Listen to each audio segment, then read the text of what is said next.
2021년 8월 10일 오늘 새벽 말씀은 사사기 4장 1절에서 10절까지의 말씀입니다.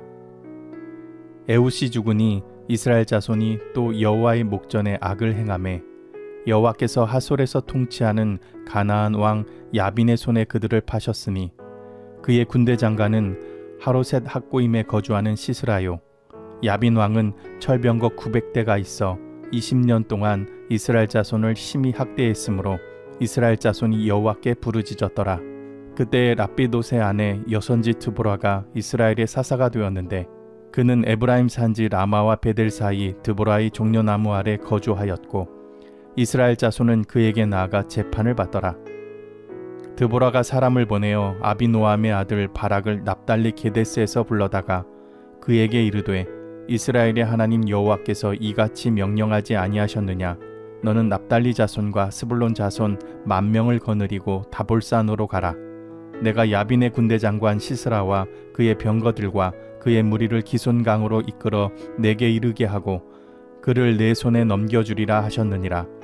바락이 그에게 이르되 만일 당신이 나와 함께 가면 내가 가려니와 만일 당신이 나와 함께 가지 아니하면 나도 가지 아니하겠노라 하니 이르되 내가 반드시 너와 함께 가리라. 그러나 내가 이번 가는 길에서는 영광을 얻지 못하리니 이는 여호와께서 시스라를 여인의 손에 파실 것임이니라 하고 드보라가 일어나 바락과 함께 게데스로 가니라.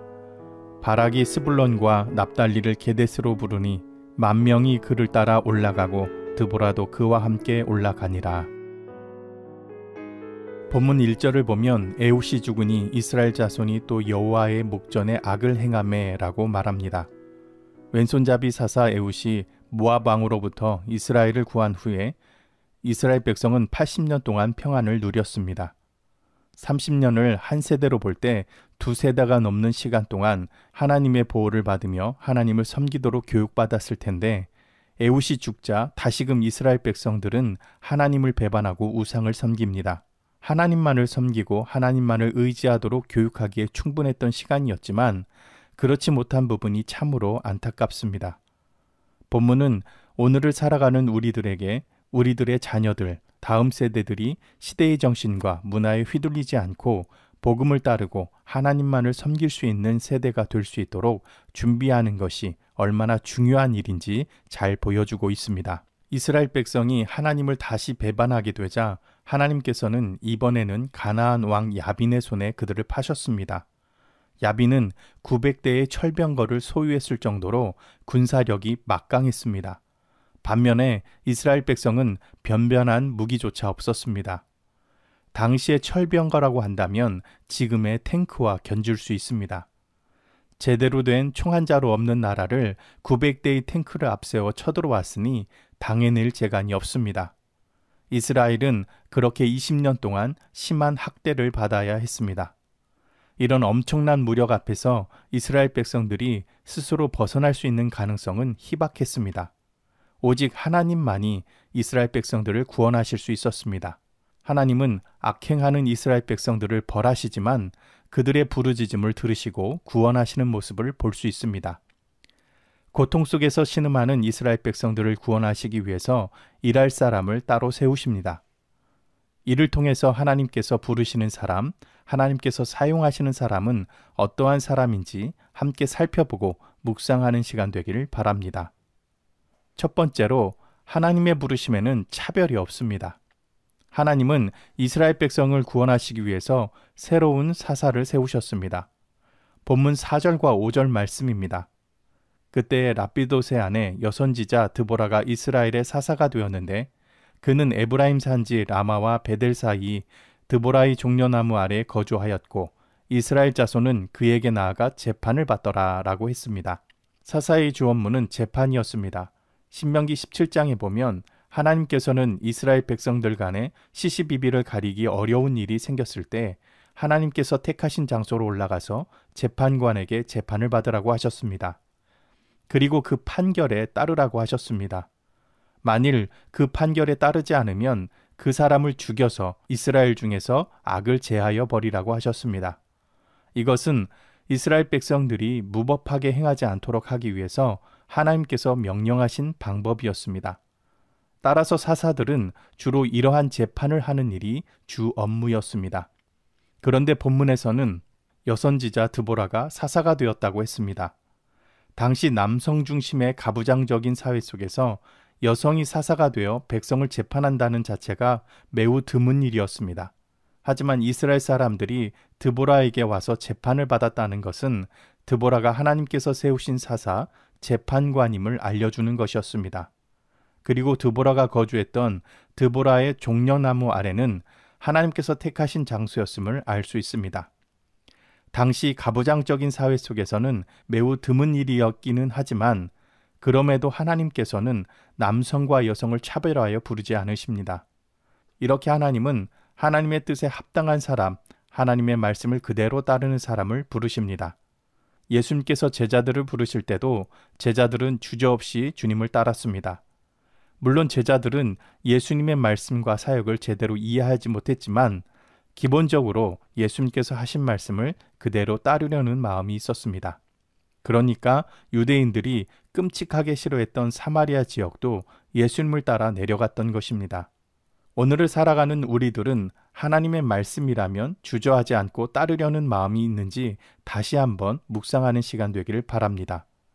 우리도 예수님의 제자들처럼 하나님의 말씀과 하나님의 뜻을 다 이해하지 못할 때가 너무나 많습니다. 하지만 그것이 하나님의 말씀이라면, 그것이 하나님의 뜻이라면 주저하지 않고 따르려는 마음이 있어야 합니다. 하나님은 그런 사람들을 부르십니다. 하나님의 부르심에는 남녀의 차이가 없고 나이도 관계가 없습니다. 하나님의 부르심에 응답하고 하나님의 말씀대로 따르는 사람만이 있을 뿐입니다. 우리 연동교회 성도님들도 하나님의 말씀대로 따르는 성도님들이 되시기를 간절히 바랍니다. 둘째로, 온전한 순종에는 조건을 달지 않습니다. 하나님께서는 드보라에게 가나안 왕 야빈의 손에서 이스라엘 백성들을 구해내시고자 하셨습니다. 하나님께서는 드보라에게 게데스에 사는 바락을 부르게 하셨습니다. 그리고 바락에게 다볼산으로 가라고 말씀하십니다. 다볼산은 납달리 지파와 스불론 지파의 경계에 있었기 때문에 납달리 지파와 스불론 지파에서 1만 명의 군사를 뽑아서 전쟁에 나가도록 했습니다. 그러면서 드보라는 7절처럼 하나님의 승리의 약속을 전합니다.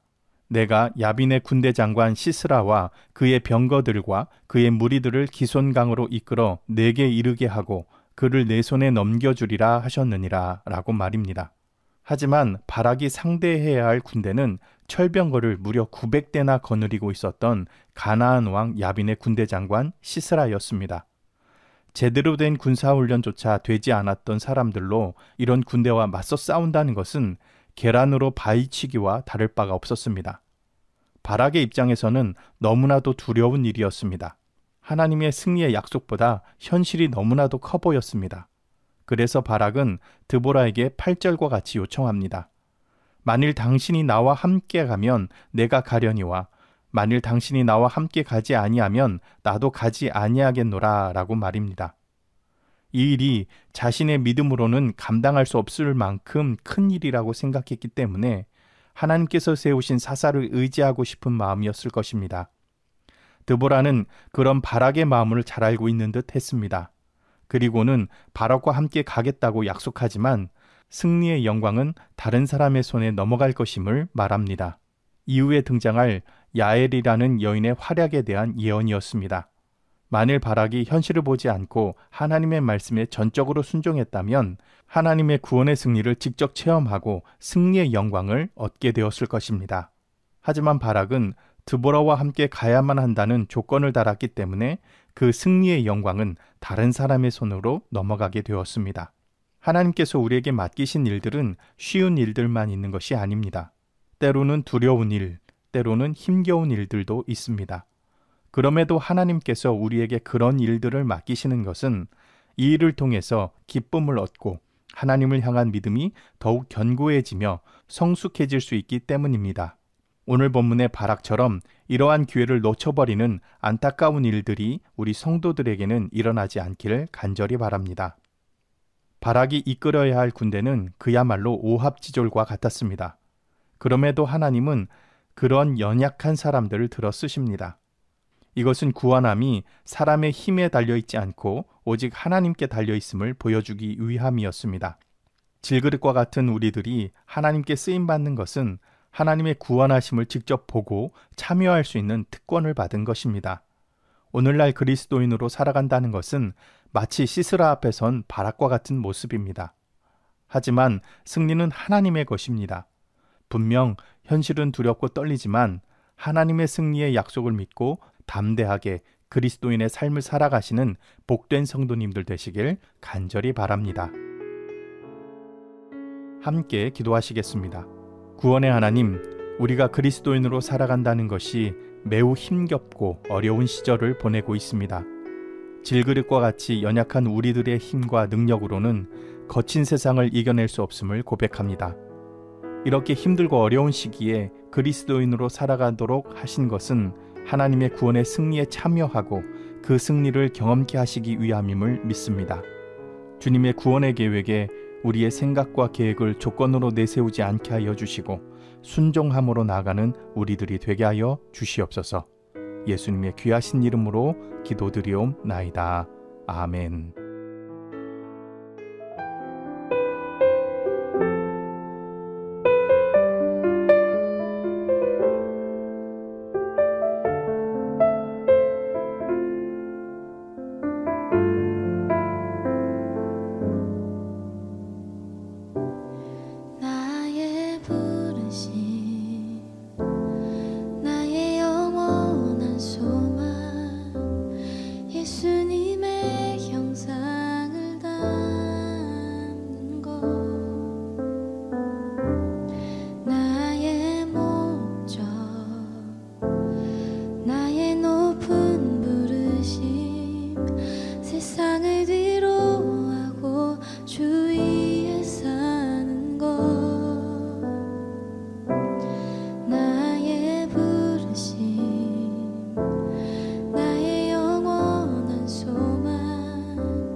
나의 영원한